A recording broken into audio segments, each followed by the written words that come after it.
Hey everyone, welcome back to Nerddom. My name is Matt, and today we're going to be talking about Xbox and PC is eating good in 2024, huh? You're goddamn right. At first I was just going to talk about the developer conference that happened last week, but all of a sudden, over the weekend, Palworld is blowing up. And I'm going to be honest, I tried playing it on Friday night, and I was not into it.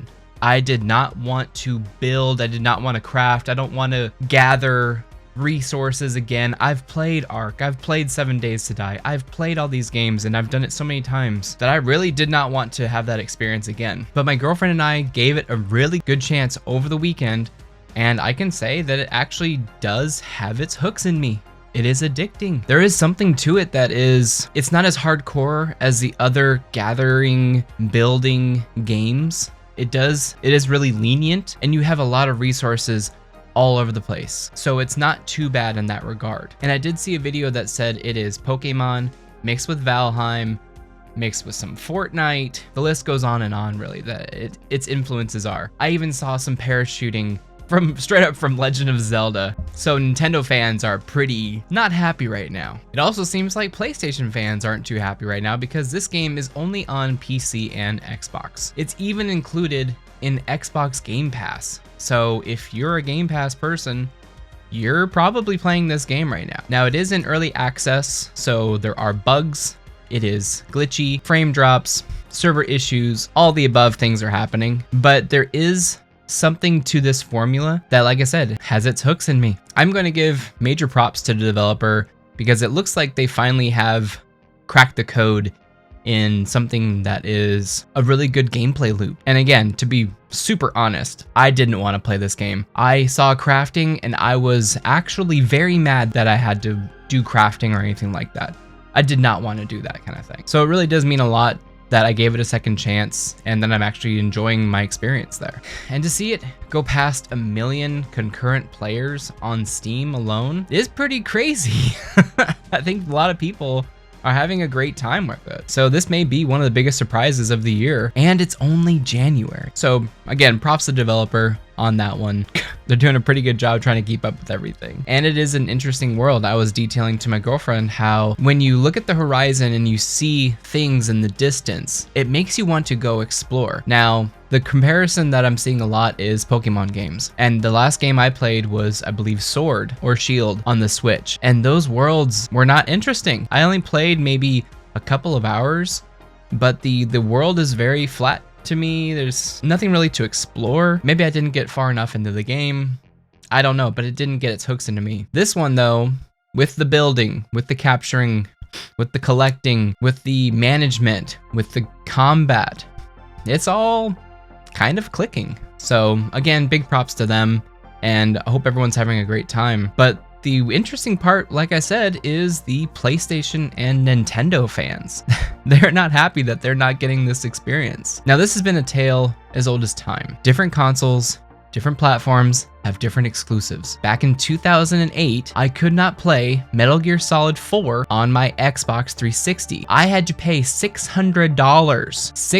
$600 to get a PS3 and Metal Gear Solid 4. It may have been more than that, I don't remember, but that at least was the minimum that I paid for that console. Maybe 5 at the time. It was the chunky, shiny PlayStation 3 too. It wasn't the later version, the Slim. So this was earlier on in the cycle of that generation. Did it suck? I guess, I don't know. I figured that's just the way things are. This console has this exclusives. This console I could play Gears of War on. So I could play Halo and Gears of War over here, and then I can play my God of War and Metal Gear over here. It's just really crazy to see the discourse about people mad about different games on different platforms. Now this leads me into the developers direct from last week. I thought it was a great show. The production value was there. It was really fun, and it's awesome to see the developers actually talk about their craft and their games. If you watched my Game Awards video, I don't know which side it's gonna pop up on, then you'll know that I was not happy with the Game Awards because Hollywood is too much involved in gaming. Well, this video, this direct, was the complete opposite. And that's exactly what it should be. It should be these developers, these companies, stoked about their products, ready to bring it to you, excited to bring it to you and to show you what they've been working on. And I thought it was a great show. Avowed, I do believe, has piqued my interest a little bit more than maybe some of the other titles, including Indiana Jones. But I'm a huge fan of Wolfenstein from Machine Games. Old Blood 1 and 2.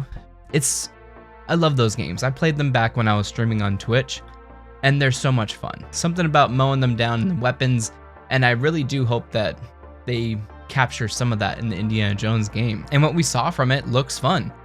The game looks fun. It looks great. It looks like indie. I can't wait to play the Indiana Jones. I was thinking it was going to be first person with Machine Games attached to it. It just makes sense with what they've done before in the past. Plus, they get to reuse some assets from Wolfenstein, right? It just makes sense to me. Why not save some money? I did mention that it sounded like Troy Baker. Maybe it's just me, but I can tell Troy Baker, he's doing a good impression of Harrison, but I'm like, oh, that's Troy Baker. Congrats to him. Congratulations on playing Indiana Jones, Troy. Good job. But again, the discourse that I see is, are these titles coming to this console? Are these titles coming to this console? And I don't know if it truly is honest questions, or is it trolling, or is it spite? It may be all the above, but Avowed looks great. I love what they did. It's a lot different than like an Elder Scrolls, which is a little bit more desaturated. This is way saturated, vibrant colors, really fun world, lots of fungal growth going on in it. Ava, it's not my thing to do like a Civ game, but I'm glad we have it. Square Enix is coming to Xbox. I'm not a Square Enix fan, so I'm not that stoked for it. Then of course, Hellblade. I loved the first game. I think it took me about 9 hours to beat the first game, but it was a crazy, awesome experience and a very unique experience. So with a little bit of improvement, plus the way the visuals are, I don't even know if my computer is gonna be able to run that thing. We'll have to see in a couple months. I think it's coming out in May. All in all, I think Xbox and PC players are eating really good this year, and I'm super stoked as a PC player, and I have Game Pass. Like, if you don't have Game Pass, it's a killer deal. You get so many different games for the price every month. And it does kind of hurt because I do like owning some games too. I do have a bunch of games on GOG, but this also gives you a chance, like Palworld, to give it a shot. You know, you're already subscribed to it. Why not download the game? And if you dig it, buy it. Which I have seen people online playing the game on Game Pass and then going to Steam and then purchasing it at full price, which is in turn kind of double dipping for Microsoft. You're playing it on Game Pass, and then if it's published by them or whatever, then it's there. So maybe you're double dipping for the developer. Either way, you're helping that developer out. So again, it's gonna be a great year for gaming, not only with this, but we have a bunch of other titles coming out in 2024. We're definitely gonna be trying to play the most of them on the channel in the next coming year. And we got a bunch of other news, other things coming out this year that we're going to be reviewing, talking about, and discussing. We also do live streams every Wednesday for the latest comic book polls, as well as some gaming streams on Sunday. If you like what I do here, feel free to subscribe. Also, hit that thumbs up button. It really does help us out here at the channel. And, share with your friends. Let me know down in the comments what you think about the situation. Thank you so much. Take care.